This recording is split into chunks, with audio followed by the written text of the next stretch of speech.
Hello, everyone. Welcome to the Climate Action 100 Plus webinar on accounting for climate. For the benefit of time, I'll start straight away. So if we go to the next slide. I'm Livia Rossi. I'm a stewardship specialist at the PRI, and I'll be the moderator for this session. This webinar is being hosted by Climate Action 100 Plus, the world's largest investor-led engagement initiative on climate change, along with the Carbon Tracker Initiative and the Climate Accounting Project, a team of independent experts. Next slide. Before we dive in, I wanted to recap that in the past couple of years, we have been bringing to the public's attention the need for companies to incorporate the financial effects of climate change in their financial statements. The transparency around this information should help investors and other stakeholders to pressure companies to take climate action and help us avoid the worst effects of climate change. So in 2020, investor groups, including the PRI and the IGCC, as well as individual investors, together representing 110 trillion pounds in assets under management, published a letter emphasizing the need for companies and auditors to consider the effects of material climate-related risks in the financial statements. And in November the same year, IIGCC published the report Investor Expectations for Paris-Aligned Accounts, setting out the steps investors require companies to take on this issue. In June 2021, Ceres published the report Lifting the Veil, which analyzed how the US oil and gas industry should address climate change in order to comply with established US financial disclosure standards and meet investors' expectations for transparency. In September 2021, Carbon Tracker published the report called Flying Blind, the glaring absence of climate-related risks in financial reporting, which looked at the extent to which the financial effects of climate-related risks were reflected in 107 large emitters' financial statements. It also looked at whether auditors considered the effects of such issues during their audits. And this year, at the end of March, Climate Action 100 Plus released the new assessments of focus companies against the net zero company benchmark. This time around, the assessments included an indicator on climate accounting and audit. So if we go to the next slides, please, I'll go quickly through our agenda for the day. And first, we'll be hearing about the methodology used for the new climate accounting and audit indicator of the net zero company benchmark. Following this, we'll be looking at how the UK, EU, and US regulatory regimes support this type of disclosure. And finally, we will hear from investors on why disclosures on this matter are important and how is this informing their voting practices.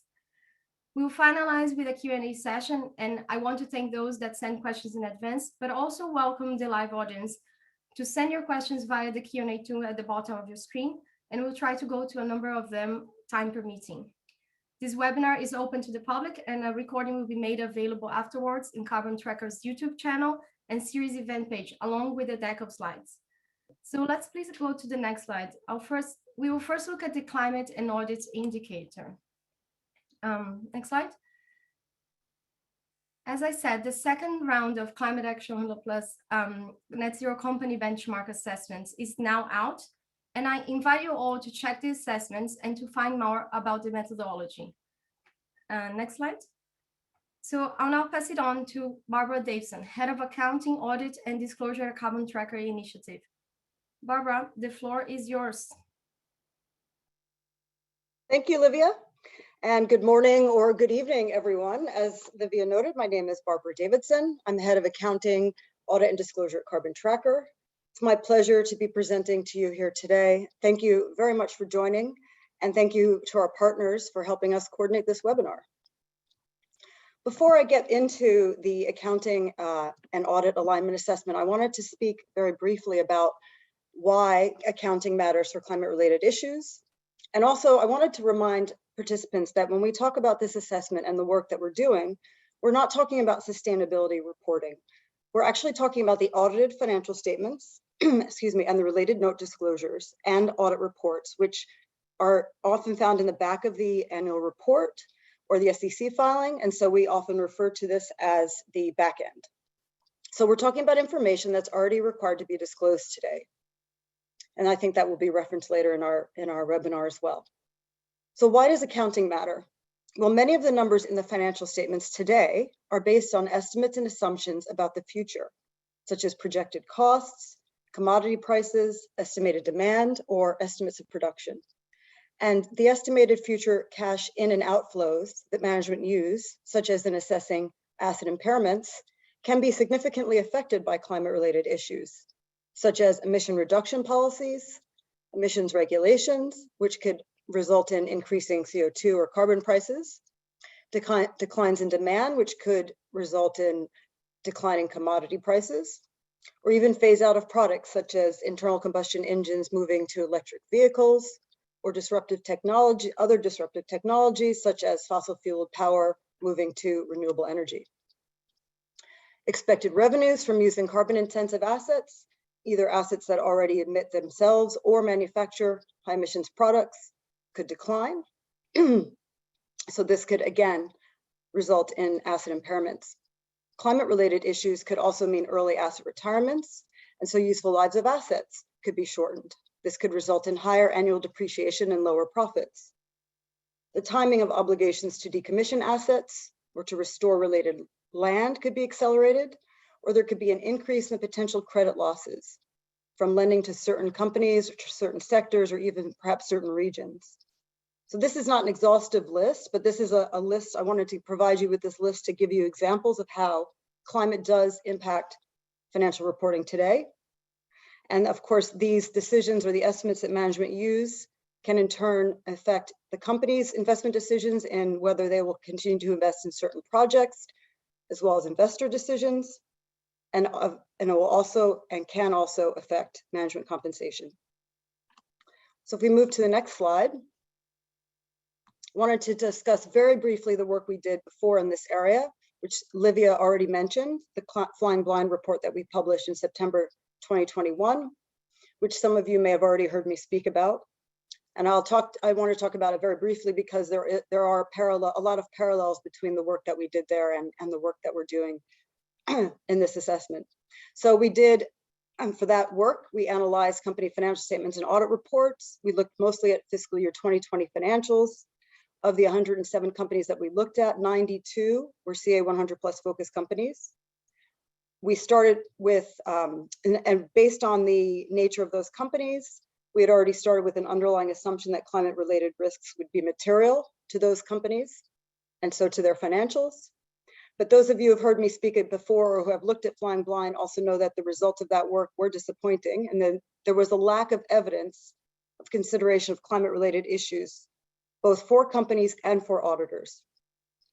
And investors need this information to help them understand the extent to which climate is or perhaps is not being considered by companies in their financial statements today. And so this will help them understand a company's resilience to the energy transition, as well as make their own adjustments as they deem necessary. Ignoring the effects of climate could lead to material misstatements in financial statements, such as overstated assets, understated liabilities, overstated profits, and so, as I mentioned before, continued investments in non-sustainable activities that could lead to a significant loss in capital.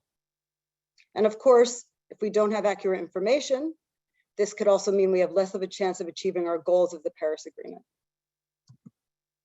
So if we move to the next slide, here we'll start talking about the alignment, this new Climate Accounting and Audit Alignment Assessment, or sometimes we call it the CAA, I think. So as a result of the work that we did for the Flying Blind and ongoing investor concerns about these issues, the CA 100 Plus, as Livia indicated, decided to implement a new indicator, or what we also refer to as alignment assessment. This was developed by both Carbon Tracker, the Climate Accounting and Audit Project, or CAP, and mutual partners. This assessment or indicator is the first of its kind, looking at financial statements and audit reports, which I'll talk about a little bit later on.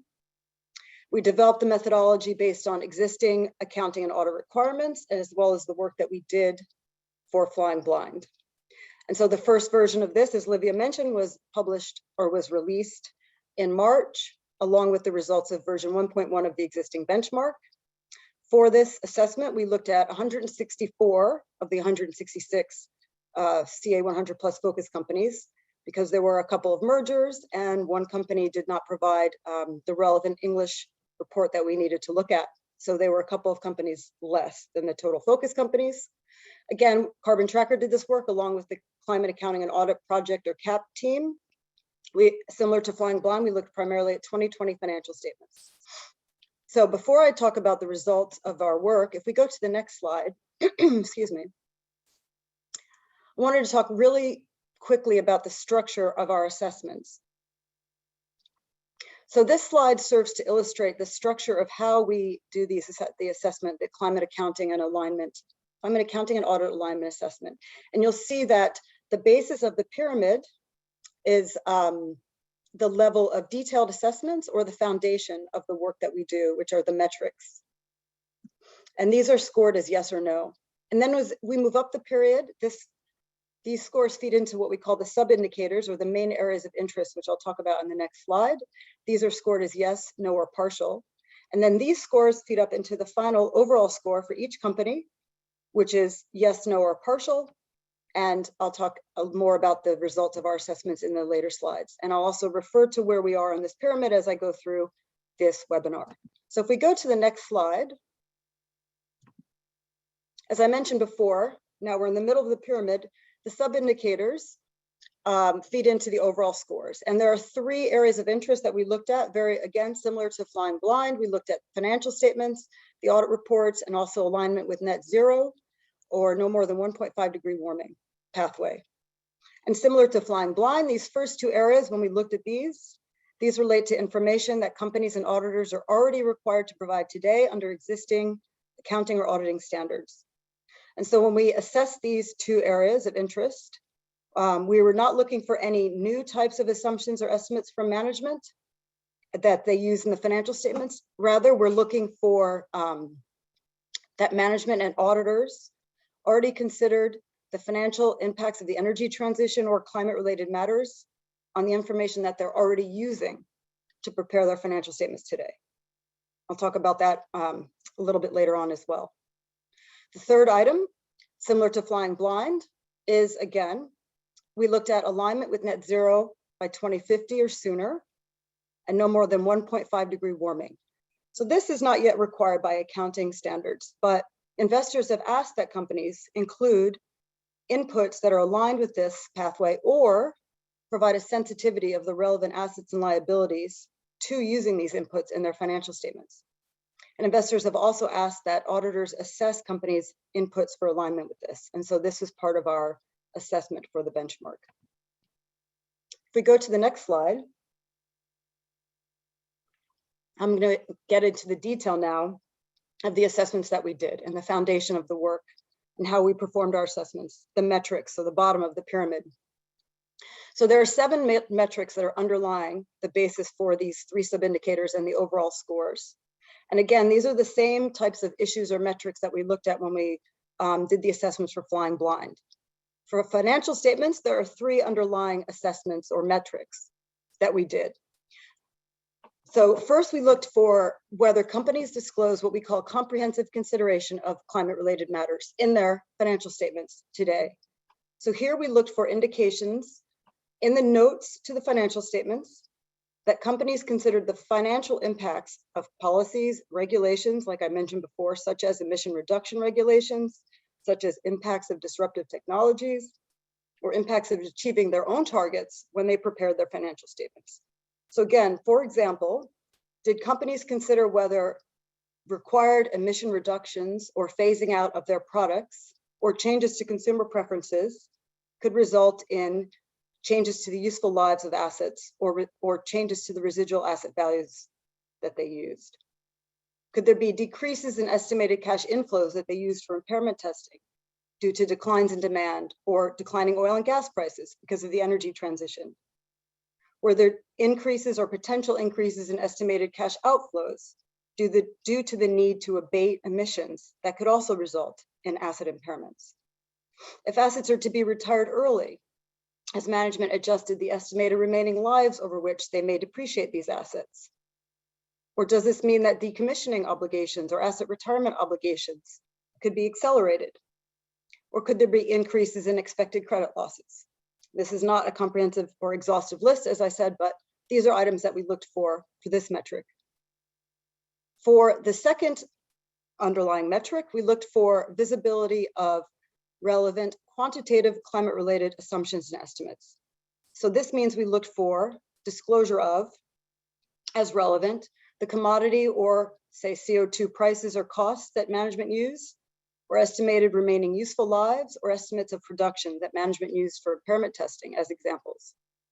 We also looked for other items such as estimated disclosure or disclosure of the estimated time frame over which a company may have to meet its decommissioning obligations, or estimated changes in production or demand estimates. But these were all quantitative information that we looked at. So we looked for the numbers in the financial statements to see if the company actually disclosed this information. And we didn't, to meet this metric, companies just had to disclose that information. They didn't necessarily have to include climate-related issues in those numbers, but disclosure helps investors understand what companies considered when they use those numbers. The third metric for this sub-indicator for the financial statements is consistency across company reporting for climate-related issues. So here we looked at whether companies are appearing to tell a consistent climate story. We would look at the front half of annual reports or sustainability reports to see if the information in those were aligned with or directionally the same as the information in the financial statements. So for example, how does the continued use of carbon-intensive assets by a company for the next 30 years align with a company who has interim reduction targets for 2025 or 2030? Or did companies use the same investment and planning assumptions or similar in the financial statements as they discussed elsewhere? So that's how we assess the financial statements. If we move to the next slide, this slide talks about the audit report sub-indicator. So moving to the next slide. Oh, sorry, go back one slide. There you go. So for this sub-indicator, there are two underlying metrics. This is metric 4 and 5. First, we look to see if the auditors provided evidence of whether and how they considered these issues in their audit reports. So when we did this, we primarily focused on what we call key or critical audit matters. And these are matters that auditors are required to include in their audit reports today. These relate to items for which management or the auditors must make significant judgments, or items that are subject to significant estimation uncertainty. So based on the nature of climate and transition-related risks, the materiality of climate-related issues to companies, and the importance of these issues to investors, we would have expected these types of issues to form part of the information that auditors assessed when they were performing their audits. An example would be impairment, which is often noted as an audit matter in audit reports. And impairment uses, as we know, long-term estimates for projecting future cash flows, which by their nature can be subject to significant judgment and estimation uncertainty. And as I mentioned before, many of the inputs that are used in estimating cash flows for impairment, such as commodity prices or asset lives, future demand for product, could be materially affected by the energy transition for many of these companies. And so we would have expected auditors to assess the impact, financial impact of those issues when they were testing items such as impairment in their audits. And we looked for evidence of that. We also looked at the auditor consistency checks that were performed. So auditors are also required to check the consistency of a company's financial statements with the company's other information, which can be defined slightly differently by different standards. But inconsistencies could mean a material misstatement of the financial statement, the company's financial statements, their other reporting, or both. And finally, if we go to the next slide, the third sub-indicator that we looked at, again, is alignment with net zero greenhouse gas emissions by 2050 or sooner. And we looked at two underlying metrics to assess this. And again, even though this is not required by accounting standards, as I noted before, investors have asked companies to do this. So we looked at whether companies used inputs, estimates, and assumptions in their financial statements that are aligned with achieving this, or did they provide a sensitivity of relevant assets and liabilities to using these inputs? And did the auditor identify that the company used inputs that were aligned with this, or did the auditor do a sensitivity analysis? And for making this assessment, we looked at the IEA's net zero by 2050 scenario. So that's all the background we did in our assessments. If we go to the next slide, there are a few other things I want to highlight, a few other similarities I want to to draw your attention to between flying blind and the alignment assessment before I go to the results finally. So as I noted before, we looked at the same underlying metrics for flying blind and the scoring system for this alignment assessment. However, the scoring system for the alignment assessment is slightly stricter because it's a binary scoring system. As you can see in this slide, for flying blind, we had 4 levels of scoring. For this alignment assessment, for the metrics, we only have 2, yes or no. So that means that for the flying blind assessment, companies could have avoided a red score in flying blind if they showed some level of consideration or disclosure of climate.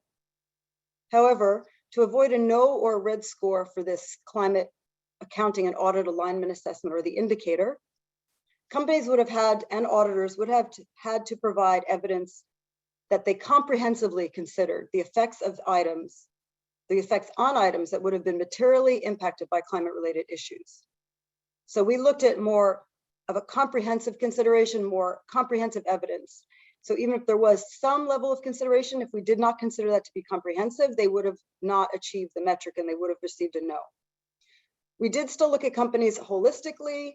We looked at the information, the items that were material versus not material to them, of course, and we also considered different issues for different sectors, sometimes different regions. But overall, the different scoring system resulted in a greater percentage of red scores for the climate accounting and audit alignment assessment than for the flying blind population. Also, as a result of this binary system, it's harder to see company or auditor progress. So that's not readily apparent when you look at the scores. And so we're trying to think of ways to informally perhaps show progress that might be made in these areas. Now, finally, the results of the assessment that we did. If we move to the next slide. Here I have the overall scores. So unfortunately, the scores were, again, disappointing. And part of that can be due, of course, to the binary nature of the metrics that I just mentioned. Overall, only 6 companies out of 164 companies received better than a no assessment by partially meeting the assessment criteria. That means of 164 companies that we assessed, 96% did not meet the assessment criteria. Only 4% partially met the assessment criteria, and no company, no auditor received an entire yes score across the entire indicator. So, okay, remember again, this was for fiscal year 2020 financial statements, and so we already partly expected these results because we had already seen similar results for the flying blind work that we did. A few other things to note is that you can see that the 6 companies that scored the best had the UK or the EU in common. This could be partly because the regulators here have been looking at these issues the past couple of years. The UK FRC have been looking at these issues in financial statements and audit reports.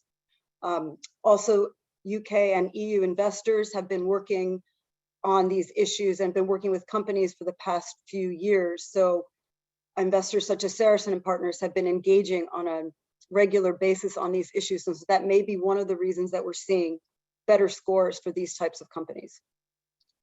The other thing I wanted to point is that, as in flying blind, we found significant differences between EU, UK, and US companies, even though the related requirements did not merit finding such differences.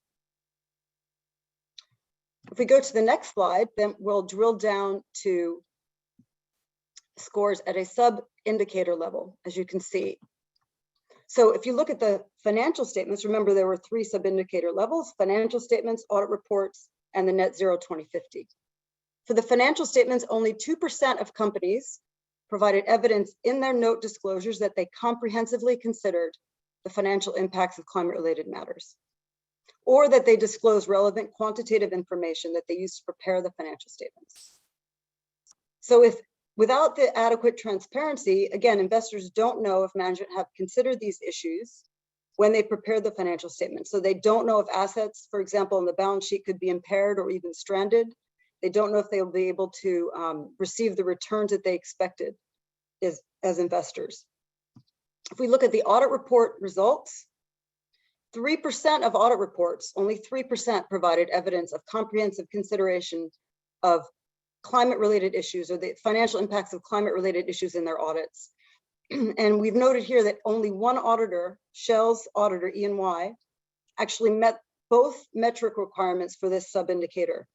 So consideration of climate and the consistency check. Again, none of the audit reports for US companies discuss consideration of climate-related risks as part of their audits. And so when this happens, investors have little comfort that there was actually an independent assessment done on the effects of climate issues in financial statements if they don't see the evidence of this in the audit report. And as I noted before, for alignment with net zero by 2050, no companies or auditors provided the information needed to meet this. There were some companies that used assumptions and estimates that were similar to achieving no more than 2 degrees warming, such as the IESDS, but none achieved or none used inputs aligned with 1.5 and no more than 2050. If we go to the next slide, this is the final slide I'll talk about on the results. And for this slide, this details out the metric, the base of the triangle, the metric scores for the 6 companies that got a partial score on this alignment assessment. So you can see here, 2 companies met the assessment for a comprehensive consideration of climate-related issues in their financial statements. There were others that were close, as I mentioned before, but they were missing evidence of consideration of certain items that we felt were materially relevant to understanding the financial effects of climate on their financial statements. Excuse me, one example that isn't here is Eni. They received a no on consideration of climate because for us, it was unclear if they considered the impacts of climate-related issues for their decommissioning liabilities and also for their estimated remaining asset lives. Here you can see only one company provided what we assessed to be a comprehensive disclosure of quantitative climate-related inputs. Again, a few other companies were missing some inputs, but were close. For example, BP did not receive a Y, but they were close because they did provide some quantitative information.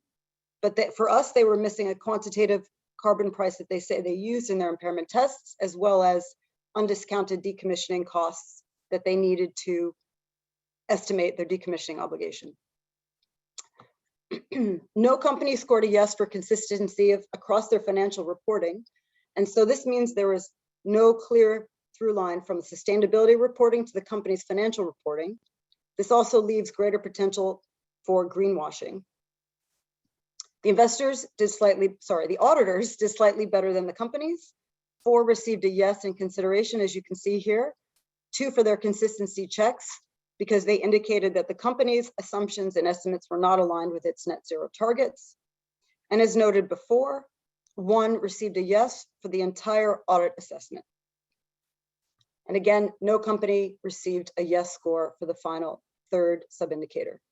So what does this mean? What are the engagement implications? If we go to the next slide, as you can see, as I already said, most companies still don't appear to consider these issues, but investors can engage with investee companies to make clear their expectations to both the companies and the auditors, to better understand financial impacts that climate-related risks can have on company financial statements and the audit work. They can talk to companies to better understand the governance over these issues. For example, if the audit committees or the board is looking at these issues, and discuss the financial implications of companies' targets, if companies have targets. And they can use the results of this work to inform their ongoing engagement. And the final slide, what's next? Well, as I mentioned, we started assessing fiscal year 2021 company and audit reports. We hope to have the next version of the results of this assessment out possibly later this year. We continue to outreach with market regulators about these issues, and some have started to increase their reviews of companies and whether companies are considering these issues, as well as auditors. We continue to speak with investors and engage them on these topics. And we're looking to increase our dialogue with the audit community on these issues, because we feel auditors need to also provide better transparency about whether and how they are considering these issues in their audits. And finally, we hope to publish a Flying Blind 2.0 version later this year. Thank you very much for listening, and I'll turn back to Livia. Thank you, Barbara. This was extremely helpful. I'm sure that it will be useful for stakeholders to navigate the benchmark scores and the topic in general. So moving on with our agenda, we'll now look at how the regulatory regimes support this type of disclosure. And for this, I'll first welcome Sue Harding from Harding Analysis, who's part of the Climate Accounting and Audit project. And she will provide an overview focus on the UK and EU. Sue, welcome. So thanks very much, Livia. Yes, so focusing on Europe, the relevant requirements that are in place are, of course, IFRS accounting and ISIS on the audit, and these are all already in place. And given what Barbara has just covered in terms of the March 22 assessment results, I'll start with the UK, as the results were most positive there, and then move on to the EU. So in the UK, the regulator, the most relevant regulator is the FRC, which has quite a cross-practice role. It covers corporate reporting reviews, audit inspections, corporate governance, as well as investor stewardship.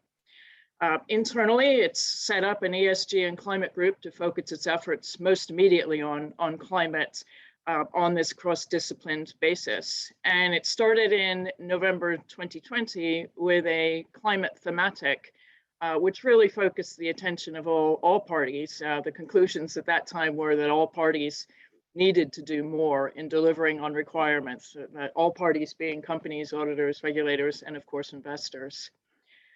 Following this, in their 2022 priorities for monitoring annual reports and accounts, they announced two issues that they would be focusing on. One is climate-related risks, and the second is COVID. And for both, the general message has been clear that they want companies to ensure that the impacts on their business of these issues are appropriately reflected in both the financial statements and the wider annual report. So that gets to the sort of consistency point. Key expectations that they announced were that material climate change policies, risks, uncertainties are both discussed in the narrative reporting and are considered in and disclosed in the financial statements. And this is particularly where investors may reasonably expect a significant effect on the life or fair value of an asset or liability. And they also listed one of their top problems with accounts currently as relating to impairment. So that really ties in the sort of future cash flows being impacted by climate-related matters and needing consideration in current impairment requirements. Their statements really strongly resonate with the IASB's own education materials on climate. And I think further to this sort of enforcement activity that they have announced, they've also got the financial reporting lab of the FRC. They've announced a project on net zero disclosures, which I understand will also include a link to financial statement considerations. And I think it's really quite critical that it do that. Without such linkage, it will remain difficult to incorporate non-financial disclosures into investment analysis and into valuation. So I think from the FRC, they're on the case, they're early to it, and we'll see more likely this summer in terms of what they're finding. Just turning to the EU, the relevant authority is ESMA, the European Securities Market Authority. They have also taken a very significant step last year in including in enforcement priorities for the 2021 annual reports, essentially 3 C's. So COVID, climate, and credit losses. And these were announced in October so that companies and auditors had time to ensure appropriate attention to these issues. On climate, they've listed quite detailed and in some cases very technical expectations based on the requirements, and those are the IFRS requirements. And these are sort of under the following heading. So consistency of the IFRS financial statements with non-financial information. So that front to back of the annual report consistency. Climate-related matters should be holistically dealt with across the company's communications. The second area was a highlight that climate risks are addressed in IFRS standards, and essentially they reference the IASB's own educational materials on this and require that companies do follow those educational materials. The third area was significant judgments and estimation uncertainty and associated disclosure. There were lots of technical references in this section of their guidance and their announcement. Technical references to standards, the individual accounting standards that they cited, and including topics such as the requirement to clearly explain why apparently significant climate-related risks have not had a material impact on the financial statements if that is the case, i.e. that itself is material information and requires disclosure. And then the fourth area was a note on defining materiality, in that the approach under IFRS to materiality does require consideration of both quantitative, as you would expect, but also qualitative factors on whether the information on an item could reasonably be expected to influence a user's decision-making, regardless of magnitude. And this is quite an important aspect as well, that they will be looking for compliance. So what happens next from the EU? Well, ESMA's priorities, they result from consideration by the constituent group of national regulators. The actual enforcement activity is the responsibility of those national regulators. And I would suggest that, admittedly, the strength of focus may vary among regulators, and it for sure will develop over time with experience. But I've had a look, and all of the significant regulators relative to the CA 100 focus companies, for example, in Germany, France, Netherlands, they've each also made statements committing to focus on climate reporting in the audited financial statements this year. And I think in summary, we can really expect an escalating focus across the UK and the EU regulators on accounts and audits and how they have considered climate-related matters. I'll stop there and thank you, and back to you, Livia. Thank you, Sue. Next, we'll hear from Samantha Ross, founder of Assurance Mark, who will cover the US regime. Due to different time zones, Samantha unfortunately couldn't be live here, so I'll just ask if we can go to the next slide and play her statement.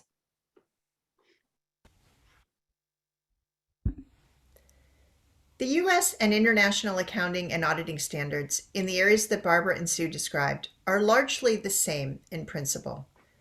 That's because we're talking about some of the most basic accounting principles.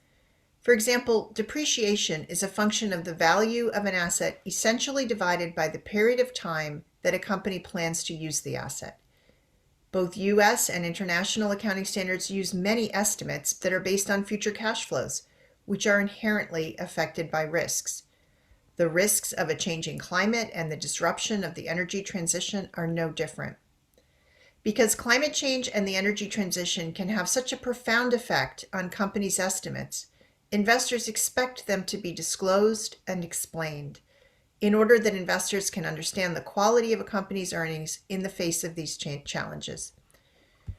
This is especially important for companies whose business models are dependent on emissions, whether from their operations, from their raw materials or suppliers, or the use of their products.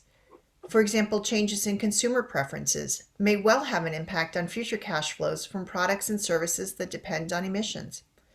In addition, when a company has committed to reduce emissions, that commitment may affect the use of high-emitting property, plant, and equipment. Investors demand and are entitled to transparency about these effects. Both the International Accounting Standards Board and the United States' Financial Accounting Standards Board have acknowledged and provided educational materials about the impacts that climate change and the energy transition may have on a company's financial position and results. In its recent proposal on climate disclosure, the Securities and Exchange Commission also took the opportunity to remind registrants that current accounting standards require them to consider how climate-related matters may intersect with and affect the financial statements, including their impact on estimates and assumptions. These are important guides for companies and auditors. When it comes to auditing, both US and international standards require auditors to describe the critical or key matters that can come up in an audit. In the US, that means any matter arising from the audit that was communicated or required to be communicated to the audit committee and that relates to accounts or disclosures that are material to the financial statements and involved especially challenging, subjective, or complex auditor judgment. Disclosure of these matters has revolutionized what you might recall as the boilerplate standard form audit report. And so if you haven't looked at an audit report lately, you can find them in companies' annual reports right before the financial statements. The better audit reports provide a wealth of insight to investors looking to understand the most challenging estimates and other issues in the financial statements and how the auditor addressed those challenges. These reports demonstrate the value of the audit to investors. One excellent example related to issues that we're discussing today provided insight as to how an auditor factored a company's net zero commitment into its assessment of the company's estimates of how long it would use certain assets for purposes of calculating an appropriate rate of depreciation.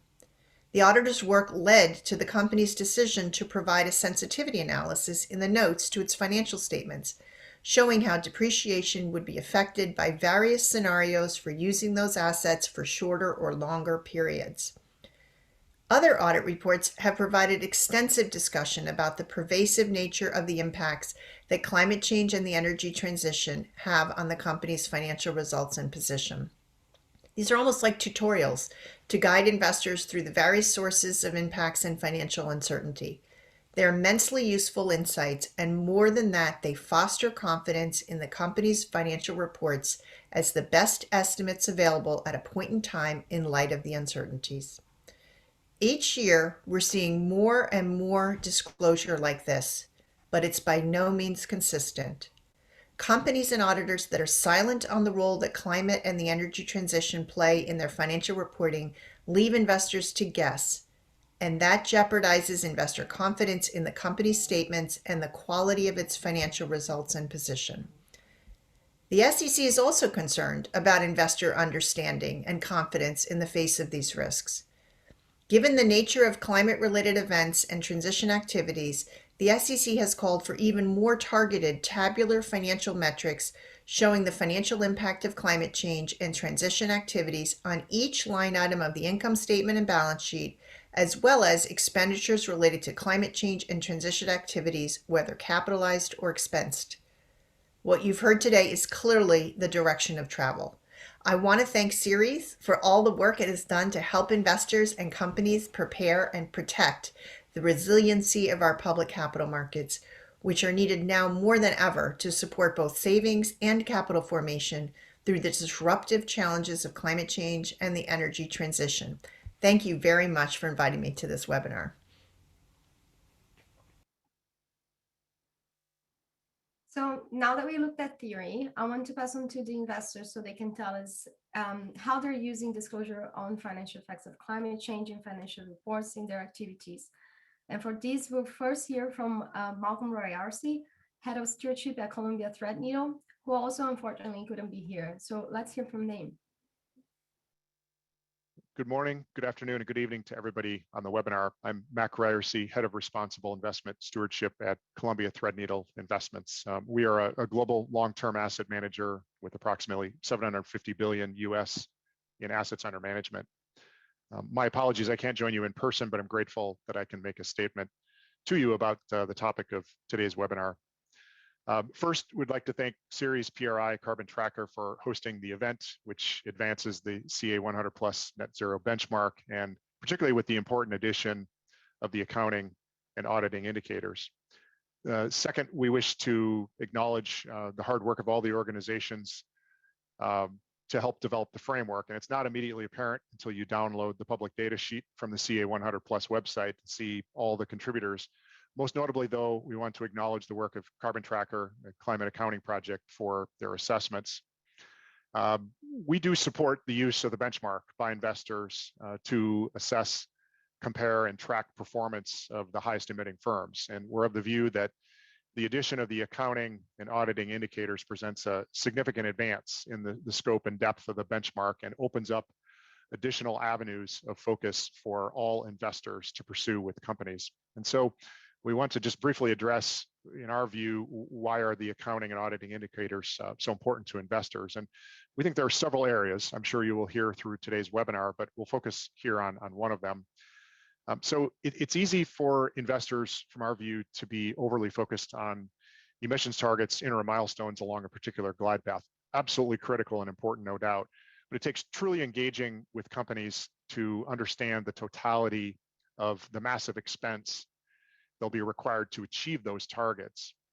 And in my experience, when you engage with companies and discuss with them their investment hurdle rates, the financing of major projects in a rising rate environment, and they're truly long-term capital allocation plans and not just the traditional typical 3-year CapEx plans, only then do all parties begin to think about the massive financial impacts on the enterprise and society, and how, if improperly managed, that could be significantly detrimental to the enterprise, among other things.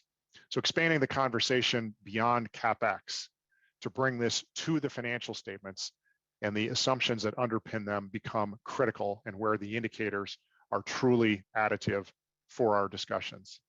That also, of course, leads to the discussions on which assets may ultimately become stranded assets through the course of our engagements. So fundamentally driven investors, and that's the vast majority of us, in our view, really need to be waking up, and quickly, to how these very factors are playing out in companies' financial statements, and not only questioning whether they're being properly managed. That's the fundamental question for us as investors, but we cannot even begin to undertake these analyses if there is no data, or data are improper, or no reliable assumptions that underpin them. And this is where the accounting and auditing indicators can become of tremendous value to help advance these discussions and provide investors with new tools to assess the companies and to gauge progress. So just shifting to concluding remarks and a stewardship perspective for a moment, I'd like to just make a couple of observations about how investors perhaps can use indicators in practice. And the first is thinking about the role of the audit committee.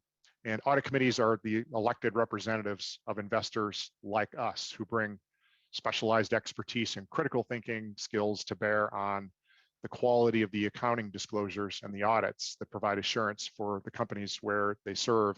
And this is the group that must think and act like shareholders, whether large or small, and how, in this massively critical risk area, disclosures must be accurate, standardized, and considered and reflective of climate risk. The data also need to be reviewed by them and fully under their purview. If not properly managed, our view is audit committee members can become targets for voting action, and we expect that will continue to ramp in months and years going forward. The second then is around how we'll integrate these into our own work, in addition to escalating and voting action.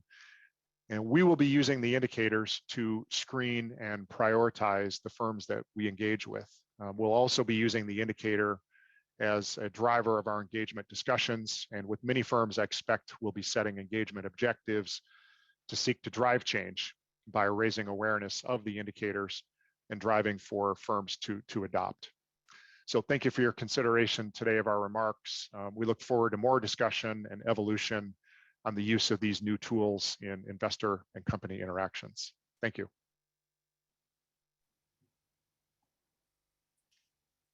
So to wrap up, the last panelist of the day is James Andrews, Interim Managing Investment Director, Board Governance and Sustainability at CalPERS, who also couldn't unfortunately join us live. So let's hear from him. CalPERS seeks a true and fair view of the company's position and prospects in annual reports and accounts to better assess the company's performance, business model, and strategy, including climate change risk. We also care whether people are being harmed, both economically and by exposure to health risks and fatalities, in order to meet the financial goals of those strategies. This reflects our holistic approach to sustainable value creation, which includes our understanding that long-term value creation requires the effective management of financial, human, and physical capital. There's an immediate need for improved disclosure. In the US, we ask for a robust and transparent disclosure regime that includes climate disclosures in the annual and other periodic filings, as a part of the formal corporate reports required under Regulation SX and Regulation SK. Where the information is disclosed matters. Voluntary public disclosures do not match the force of regulatory disclosures. For example, mine safety disclosures were always publicly available, but only when such disclosures became a part of mandatory public disclosures did mines become safer with fewer lives lost. Disclosures in financials are the most significant. They are reviewed by company decision makers and are audited. As such, the company and board focuses on the issues more, and the information more likely becomes a part of company strategy. We've aligned ourselves with significant industry leaders in the area, focusing on getting climate-related information into the financials. For example, Samantha Ross penned the paper, The Role of Accounting and Auditing in Addressing Climate Change. This is significant to have industry leaders and those with knowledge of the process to engage and be able to inform others and evangelize on the process so that we can fully enforce existing accounting and related disclosure requirements and the transition to a low carbon economy, and update disclosure through a staff accounting bulletin and other guidance and rulemaking to spread identified practices about material climate related information across industries and markets. We realize that this is no easy task, in part because the existing standard setters have not focused significantly on climate related issues. And when I'm talking about the standard setters, I'm talking about FASB in the United States and the IASB as the global standard setter. In order to get this information into the financials, we need for those institutions to research the issues and then place it on the technical agenda, provide proposals, and then finalize rules. Interestingly enough, we're finally where, the momentum is such that we're getting there. I think it's important to point out that through leaders like Saracen promoting getting net zero accounting into the financials, they've moved the needle. The most significantly with the Shell 20F. Note 4 of the Shell 20F actually considers climate in a very substantial way, and in doing so provides us substantially more information about Shell's financials. We need other companies to basically behave similarly.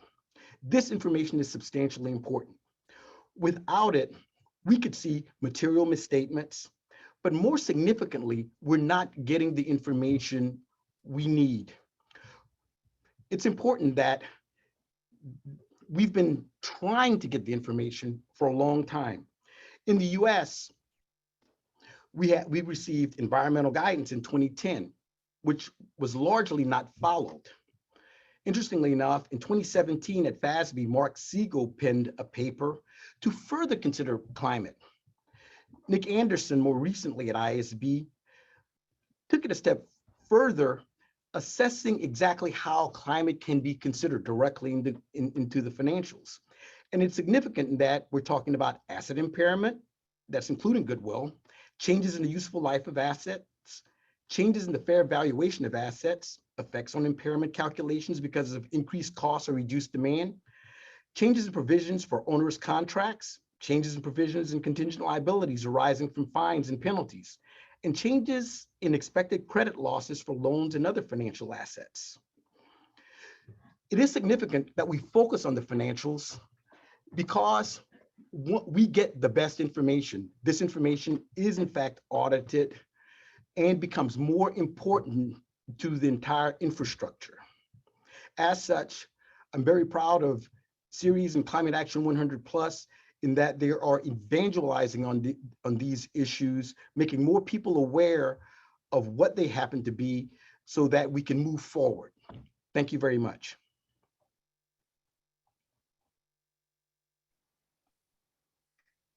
Thank you for sticking with us. And we'll now start a quick Q&A session. And I want to thank you all for sending your questions. We received a few that actually relate to disclosures available in front-end reports, but for this webinar, we'll be focusing on questions that relate to information provided in the audit financial statements, as referred at here as the back end of annual reports. So the first question we received actually from a few investors is related to how they can engage with companies to influence their behavior on this topic. And I'll take this quickly. And the first thing that I wanted to point out is that the assessments against the C100 Plus benchmark are public, and we encourage investors engaging the focus companies to understand how they scored against the accounting audit indicator and to integrate this topic in their ongoing engagement. We have seen some investors so far using the assessments provided by C100 Plus to get focus companies to act on their disclosures. And we have also seen some investors integrating this into their voting policy and also voting on several occasions against the auditor appointment, as well as the chair members of the audit committee, chair or members of the audit committee. For investors engaging in companies that are not C100 Plus focus companies, then I would recommend that you look at the methodology for the accounting audit indicator and also at the report published by IAGCC on investors' expectations to understand what needs to be asked to corporates in the context of the engagements. But I'll open here as well to Barbara to see if you want to add anything.